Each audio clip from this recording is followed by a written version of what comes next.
Welcome back. In this lesson, we're going to learn about how to describe verbs. Now, we previously learned how we can describe nouns using descriptive verbs. For example, you could say, 새는 무겁지만 깃털은 가벼워요.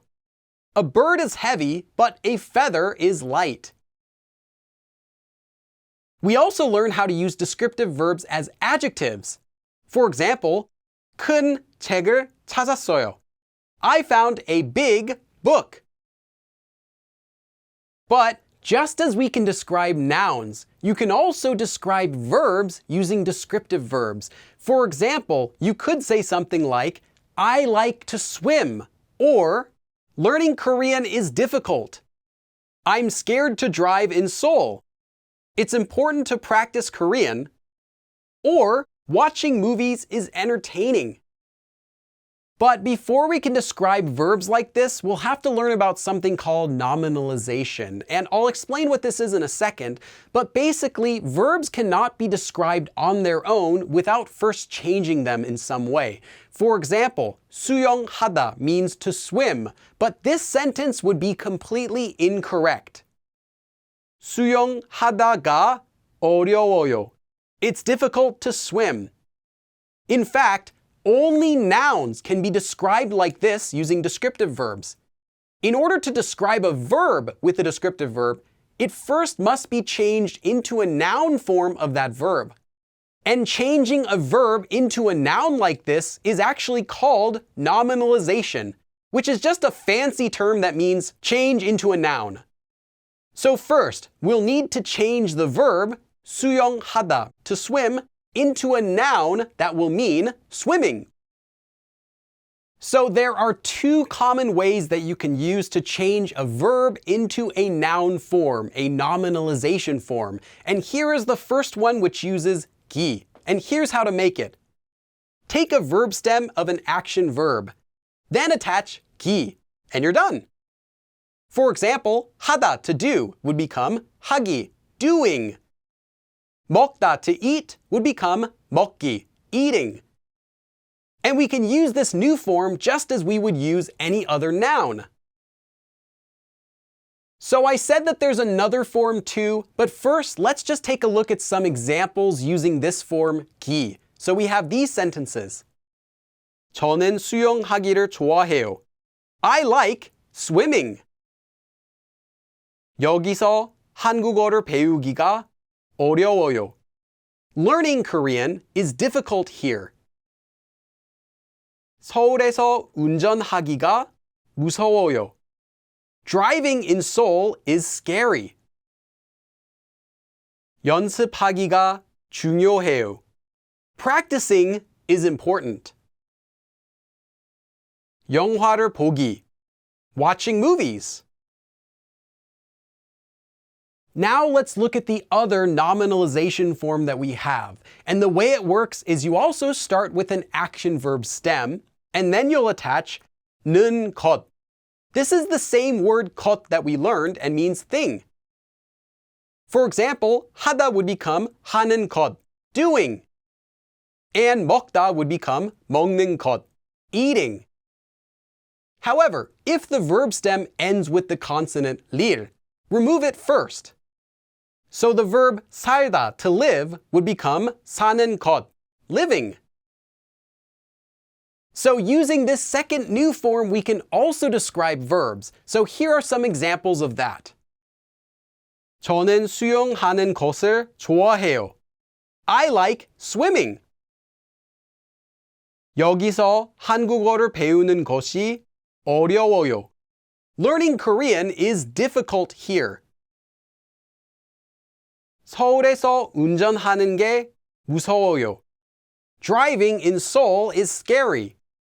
Note that 게 is just 것이, and it's used more commonly in speech.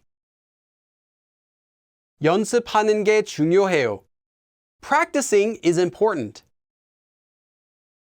영화를 보는 것, watching movies.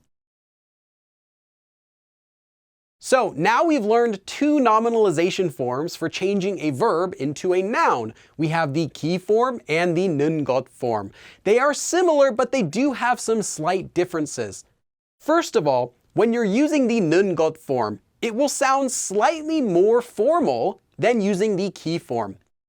However, the neun got form will often sound more natural when it can be used. For example, 저는 한국어를 배우는 게 쉬워요. Learning Korean is easy. Or you could say, 저는 한국어를 배우기가 쉬워요. Both of these have the same meaning, but the sentence using neun got will sound a little bit more natural. However, when you cannot use the neun got form is when making a list of verbs as nouns, such as a to-do list. For example, 책 읽기, reading a book, 밥 먹기, eating a meal, 한국어 연습하기, practicing Korean, and 일하기, working. Since this is a list, you couldn't use the neun got form. And some grammar forms we'll learn about later will use only the neun got form or the ki form. And I'll explain which nominalization form to use as we learn those. I said that there are two nominalization forms for changing a verb into a noun. In fact, there is a third one. However, you don't need to actually learn this form, just be able to recognize it. The reason is that the usage of this form is very different than the other two that we've learned. The way it works is you get any verb stem and attach if it ends in a consonant, or just attach a mium if it ends in a vowel. Now, nouns made from this form will have a different meaning than using the ki form or the neun got form. For example, 가르치다, to teach, would become 가르침, teachings. Not just the noun form of the verb teach, as in teaching, but this is more like the actual noun, teachings, like I liked his teachings. 자다, to sleep, can become 잠, sleep, as in sleep in general, not sleeping. 싸우다, to fight, can become 싸움, a fight. 슬프다, to be sad, can become 슬픔, sadness. 살다, to live, can become 삶, life. And 죽다, to die, can become 죽음, death. Note that all nouns such as these will have their own entries in the dictionary, unlike the other two forms we learned. And I'll teach any new nouns like this individually as they come up. So again, you don't need to focus on learning how it works, just be able to recognize it. So let's use these two new nominalization forms in a conversation practice between two people, 초아 and 서아. First, 초아 says, 오늘의 숙제가 정말 재미없어요. Today's homework is really not entertaining or not fun. 저도 이 숙제 하기가 정말 싫어요. I also really don't want to do this homework. Note that both 싫어하다 and 싫다 mean to dislike or to not like something.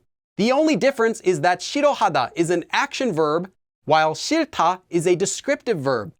Therefore, each verb will use different markers. So here it uses the subject marker. 같이 친구들을 만나러 갈까요? Shall we go to meet friends together? 하지만 숙제를 하는 것도 중요해요. But doing homework is also important. 네, 중요하지만 노는 것도 중요하지 않아요? Yes, it is important, but is not hanging out also important? 저는 지금 나가기가 조금 힘들어요. As for me, going out right now is a little difficult, or it's a bit difficult for me to go out right now. 다음 시험이 오늘 밤이에요. The next test is tonight. 아, 맞아요. Ah, that's right. 오늘의 숙제가 정말 재미없어요. 저도 이 숙제 하기가 정말 싫어요. 같이 친구들을 만나러 갈까요? 하지만 숙제를 하는 것도 중요해요. 네, 중요하지만 노는 것도 중요하지 않아요? 저는 지금 나가기가 조금 힘들어요. 다음 시험이 오늘 밤이에요. 맞아요.